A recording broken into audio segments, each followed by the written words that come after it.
Hello everybody, welcome back to my YouTube channel. So guys, in this video I'm gonna be showing you how to clear Cash App transaction history. So guys, let's get started without wasting your precious time.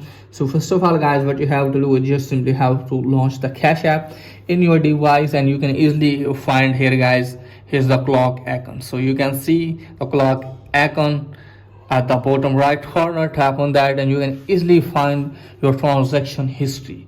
Okay guys, so guys, if you want to remove the transaction history, then you have to tap on that, and you can see here guys, here is showing expired. You can also go to this option and you can see help or close.